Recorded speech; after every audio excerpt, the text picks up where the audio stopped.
So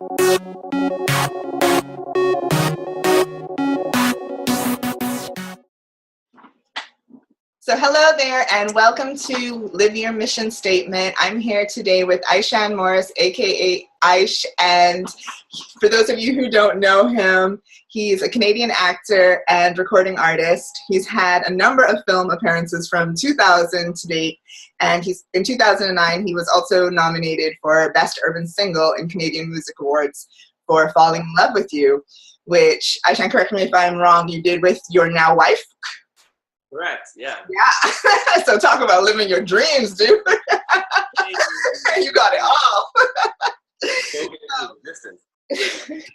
So welcome and thanks so much for joining me here today on this series that I'm doing. What can we start off by just saying, like, what is your mission statement? So my mission statement is it's based on a Latin phrase. I don't know if I'm pronouncing it right. It's called Dum Spiro Spero. It means so it's dare to dream, dare to do, or while I breathe, I hope. Nice. And I think that I've always kind of just lived by this theory of just being bold and following what makes me happy. Mm-hmm. I learned early on that, like, I'm not great at working for other people. I have to follow my own path and kind of pursue what fulfills me. So I've always been a creative person, as you know, as we went to school together. Yes. And at some point it just clicked that I had to kind of go down my own path, and I've always done that. Yeah, cool. So as you said, like, we've gone to school together, and seeing you in this, coming from high school drama class to being on the stage, being in front of the big lights, performing live, and having your music just all over everything. Like, what was that like when you're talking about living that dare to dream, dare to do? What's come up for you? Well, everything. I mean, it's a constant battle. It's there's always hurdles. Someone asked me the other day, like, what it takes to get into entertainment, and it's a very cliche thing, but it's very true, is that you have to have really thick skin, because you're turned down 9 times out of 10. And everyone's heard it, but I feel like people don't understand the truth behind it. Mm-hmm. It's very real. Like, there's only a certain amount of people that can actually make it through that, and I feel blessed to be one of the people that's made it to the other side, where I can actually feel confident and I can confidently say that I have a career doing what I love, because so many people quit early because it really hurts. It's the worst thing in the world, is to put your life into something, put your heart into something, and then be denied it. It's really hard on the soul. So it takes a lot of courage, I think. And I'm not saying that in a way like I'm this courageous being, but it's true. It takes a lot of courage and a lot of boldness. And I think, as far as myself, I'm just stubborn. If someone tells me I can't do something, I just want to prove them wrong. So, I'm not the best at things maybe, but, like, if you tell me you can beat me at it, I'm going to prove you wrong. So that's always been my thing, is I can outwork people. I might not be better than you, but I promise you I can outwork you. So that's been how I live my life. Cool. What I heard in that as well was there is a not making that rejection mean something about you, because I think we tend to take it on as, like, we're not good enough, or somebody didn't like me, and we take our criticism really hard. That's a really natural response. So how do you not make it about you? It's hard. Like, everyone can say, brush the haters off and all that stuff. And I'm the first one to say that, but I'd be lying if I said, like, I've not gone onto YouTube or something and seen, there could be like 100 positive comments and there could be 1 negative comment. And that's the only thing that sticks with me. It's like, wait. But again, that kind of goes back to what I said, where, like, that just drives me a little more, because I want to prove everyone wrong. And I want to, I want to be the best that I can be at things. So if someone has a critique, I'll always consider it. Now, don't get me wrong. When we talk about the internet, there's lots of people that have there's no critical criticism. It's just they're just hating to hate. That's a different thing. But if someone says something that I can find a little value in, I try and actually take it in and figure out how to grow from that. You know what I mean? Yeah. I know I'm not perfect, and I'll never be perfect. So I'm trying to figure out how to be better all the time. No, that's really cool because there's always a lot of growth in these things. So like, how do you see where like people are like, oh well, you made it, you're successful, it's easy from here, like you've already got your foot in the door. So it's like, where do you go from that point, from like the struggle to even get recognized to being recognized, and then now what? Well, my favorite quote is Bill Gates. Someone asked him like, how much money is enough money, and he said just a little more.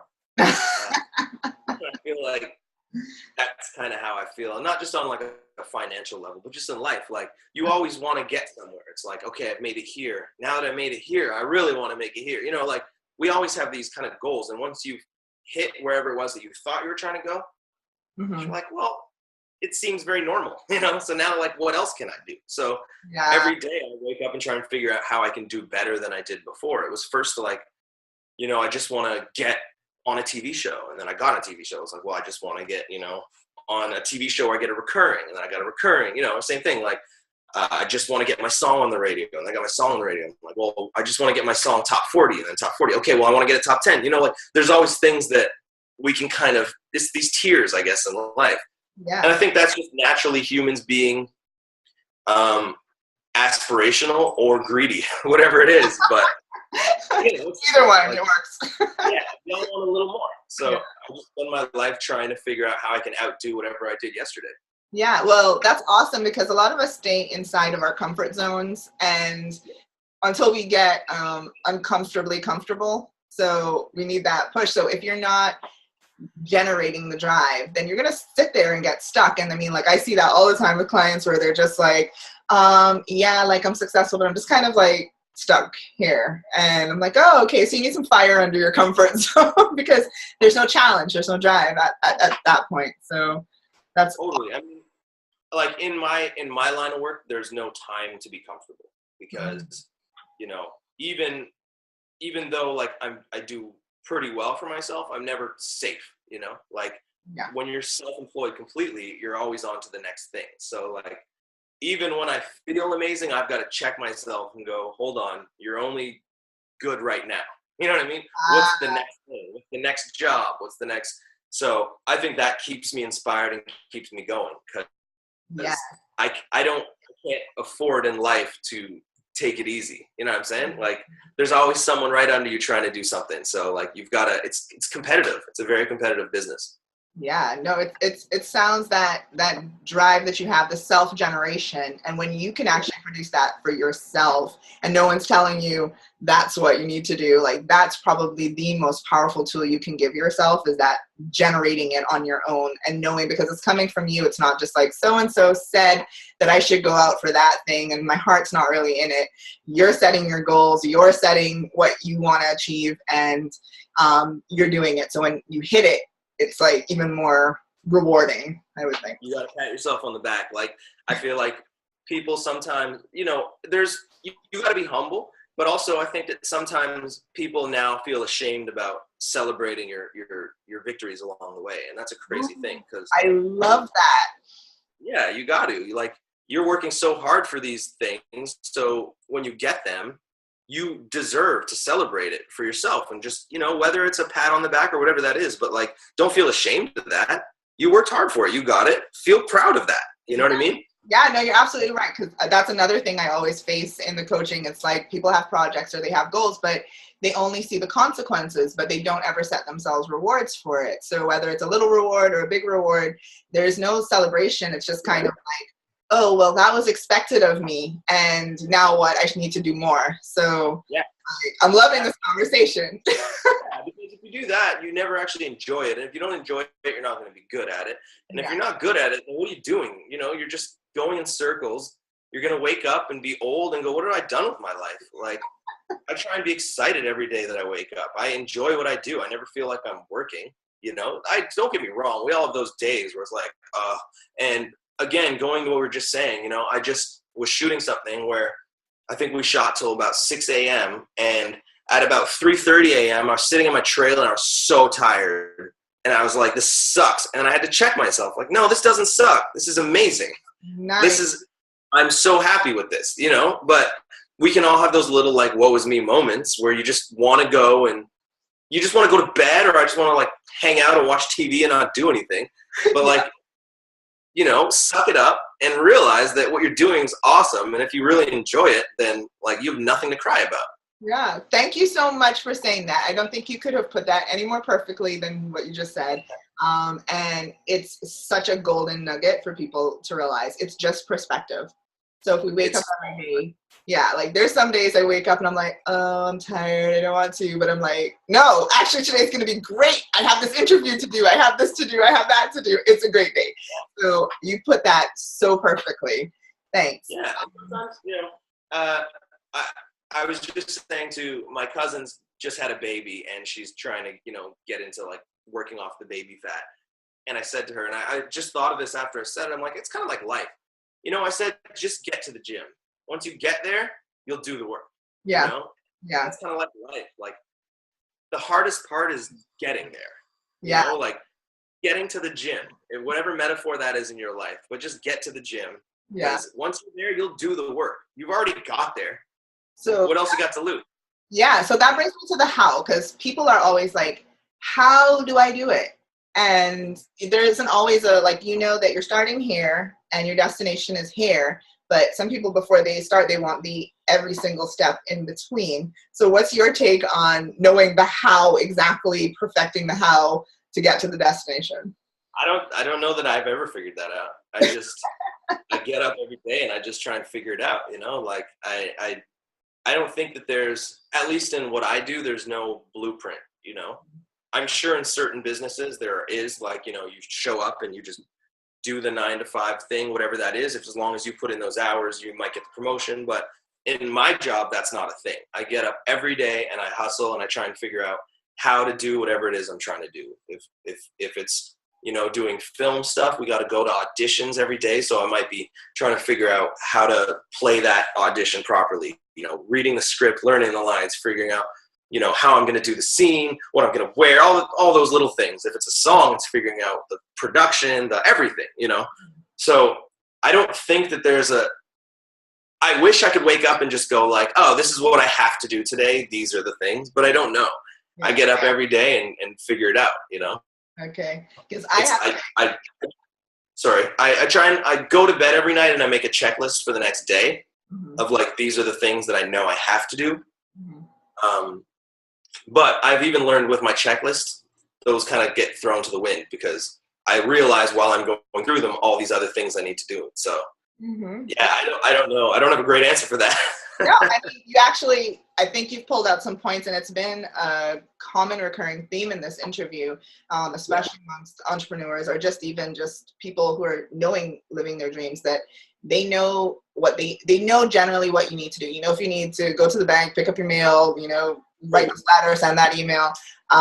And that's what I've heard. A lot of planning, a lot of knowing what your calendar looks like, a lot of getting your to-do list straight the night before, and then kind of making that choice throughout the day. What's a priority for me? So yeah, my calendar is my lifeline. And sadly, I still miss things. Like I just missed the dentist the other day, like, because as you said, your priorities. So I very easily skip over things that I'm like, oh, dentist, yeah, that, whatever, I'll get there.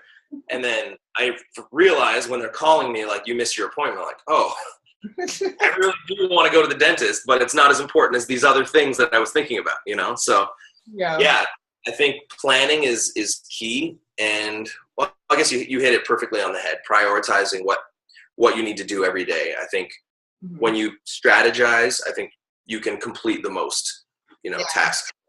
Yeah, definitely. So how do you deal with like setbacks? Because I know like the other day you said you had the flu. We were trying to do this interview and you had come down with the flu. You're moving, you're doing this, you're doing that. You had an injury as well. So I had a broken leg, which is terrible. It's awful. And it's not something that people at my age are supposed to do, I'm pretty sure. Like, you know, when you're like a teenager and you break your leg, it's like, whatever. Like, life goes on. But like, for me, breaking my leg was such a mental challenge, a physical challenge. It's really hard because well, first of all, I had just got into running. So, just not being able to do that alone was very stressful for me. But then again, like, I'm a very busy person. So especially for the first 6 weeks, I couldn't do anything. I was on crutches. It made it really challenging because, like, being forced to, either stay home or crutch around was really hard, Mm-hmm. And you have to have a certain amount of, I think, mental strength to get through something like that. I think the plus side was it made me focus on other things that I've, wanted to do. Like, I've done a lot of production in my life, and I've been really wanting to get more into production for, advertising, like commercials and stuff. Mm-hmm. And being housebound for that long actually was like a blessing in disguise, because being stuck at home, I really started doing a lot more of that production and ended up getting into advertising more. So I ended up landing a big campaign through it. Whoa. Yeah. So, like, that's something I never would have done because I just never had the time to really sit at home and really and push it, Mm-hmm. So in some weird way, it helped me out a lot, but Yeah. I hated it when it was happening. I'm not going to pretend it was like this, hey guys, everybody should break their leg. No, I hated it. But there was a silver lining, because actually it helped me out in my career in a way I didn't even think of. Yeah. So it's back to that perspective. It's like, okay, this kind of sucks, but it's not that bad. It's and this is, and this is, I hope this is not a downer for the conversation, but going with perspective, when I was at the hospital one day with my broken leg and, I was having a woe is me moment, I looked to the room next to me and there was a kid there that was probably about 20 years old, and he just got his leg amputated. And that made me, again, like we talked about earlier, suck it up. I'm like, mine's temporary. This poor kid, and I was just looking at how he was dealing with it, and looking at his perspective, and he wasn't bawling, he wasn't crying, he was looking at his, like, new stitches and taking it in, and I just thought, like, man, get over yourself, and I think we need that in life. We need, little reminders along the way, like, it's not that bad, it can always be worse, Yeah. And I think of that kid all the time now. Like, it really hit me, because, like, yeah, to be 20 and have something like that happen is just so heavy. So my broken leg, like, get over it, man. Get up and keep going. Yep. So yeah, it's true. That's the other recurring theme that I've noticed is there's a lot of gratitude and appreciation for where you are. And I know we touched on it earlier. It's just that, like, being able to slow it down and take it in and suck it up and be like, there's a lot of good things going on here. If I'm not focused on those things, then I will easily miss it. So, no, that's perfect. A perfect example again.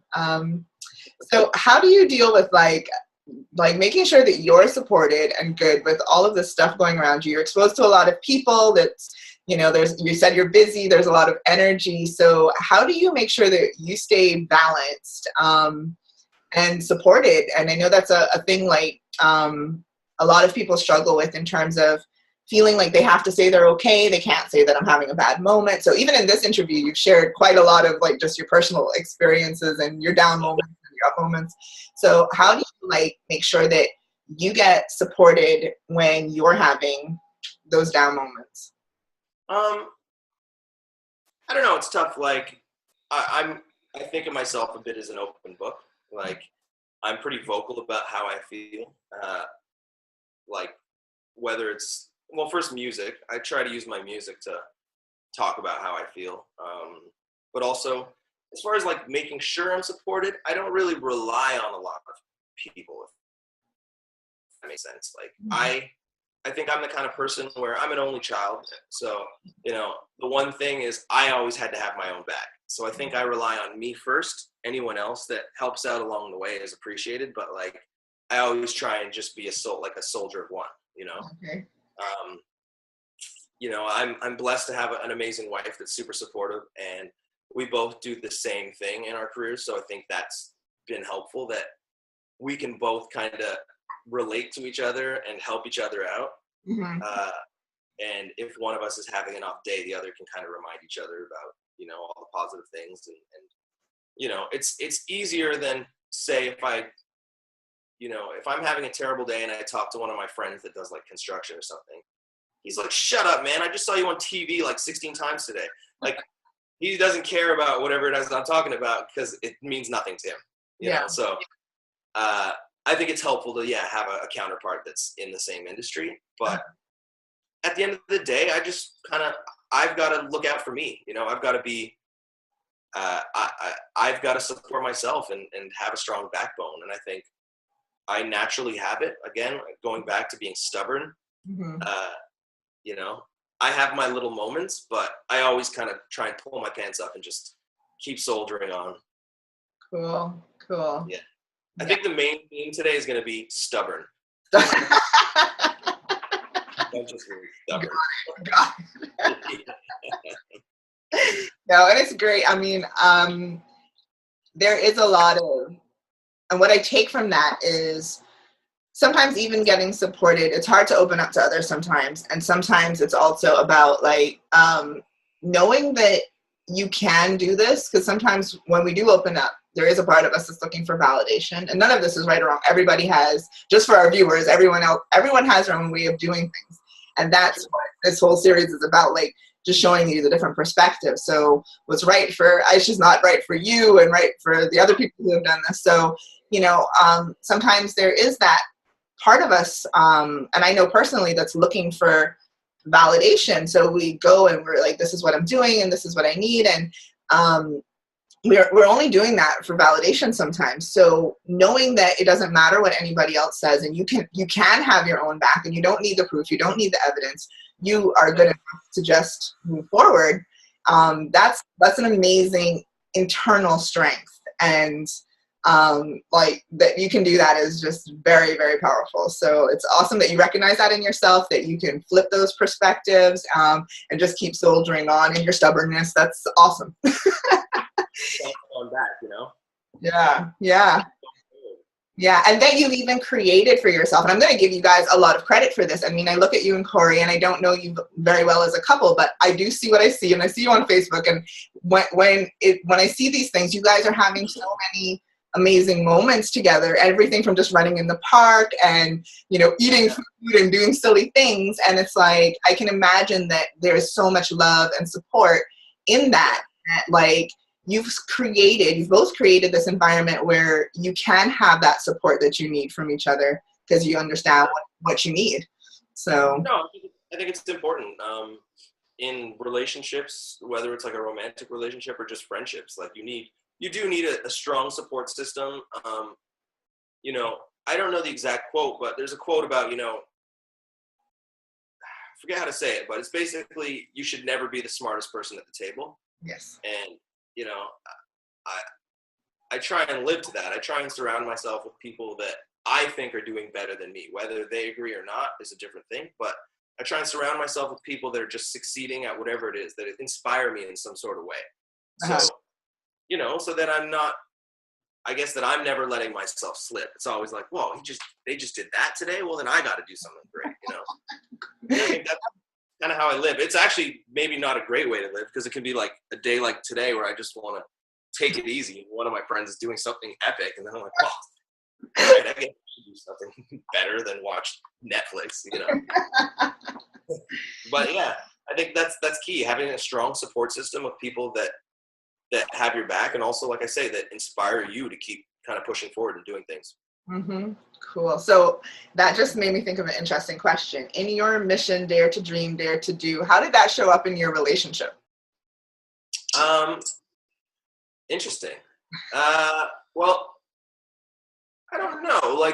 So for our backstory, the way I met her was I was working with a producer who I was kind of, I guess, on the outs with, just for life reasons. And he asked me if I wanted to work with an artist, and he said her name, but I heard Corey. I thought it was a guy, first of all, but I was just not interested. And just by chance, I happened to pop by, and she was in the booth, and I was like, yeah, I have no time, I'm just gonna. And then she came out, and I was like, oh, well, maybe I have a couple minutes. Uh, and then I kind of just, we actually ended up writing a really cool song that day. And then I just kind of pursued it with her, like, let's get together, write some more songs. And, lo and behold, now we've been married for a year, been together for almost 10 years now. So how that plays into my relationship is, again, me being stubborn and saying, hey, we should write some more songs.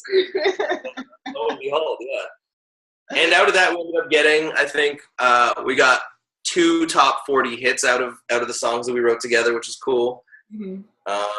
And yeah, obviously we got a marriage out of it. So awesome. Yeah, dare to dream, dare to do. Awesome. So if there's anything that you could leave our viewers with today, just on living their mission, what would you leave them with? I would say what I've just said all day is be stubborn. If it's what you want to do and what you're meant to do, then be stubborn and be bold and be brave. And so, like I said, be a soldier of one.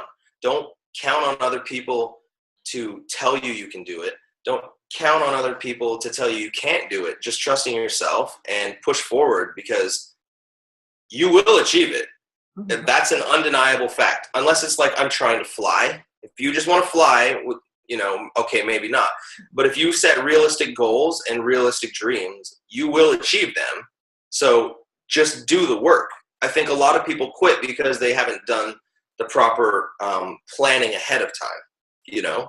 It's like, if you want to go to the NBA, you can go to the NBA, but you still have to go to the gym and practice and get good at your jump shot. It's a lot of people just want to get from A to Z. That's crazy. You got to go from A to B to C to D So I think it's do the work, and again, be stubborn, because you can do it. Have thick skin and push forward. Every day is not going to be amazing. And when you have those little successes, celebrate them. Keep it fun. Enjoy it. That's my advice. Enjoy it along. Sorry, I just got Oprah on you. You did. Yeah. Because I feel like a lot of times people don't enjoy the struggle, I keep coming back to quotes, but they say it's not about the destination, it's about the journey. And I think that's the truest thing I've ever heard, because getting there is really what you're trying to do, but you have to enjoy the winding road that gets you there, because that's what 99% of your life is that winding road. So enjoy that. Yeah, because it exists, and it can't happen without it anyway, so you better enjoy it. And you're just going to get to the destination, and you're going to be old, and you're going to go, okay, now I'm here, now what? Yep. But no, that was the part. Everything to get there was actually what you were supposed to be enjoying. Yeah, wow. Thank you so much for that. That was spot on. I couldn't have asked for anything better. Thank you so much for that. So I just want to say, keep doing what you're doing. We're loving your stuff, and it's so great to see you just living your dream and being out there and having fun. You have so much fun. I'm just overjoyed to see you where you are. So thanks. I appreciate it. And thanks for giving us your time, and we will see you again in the future, and we'll look out for your stuff. And for those of you viewing, thank you so much for tuning in, and we'll talk to you soon. Bye. Thank you. Visit chandavcoaching.com to view more videos in the Living Your Mission Statement series.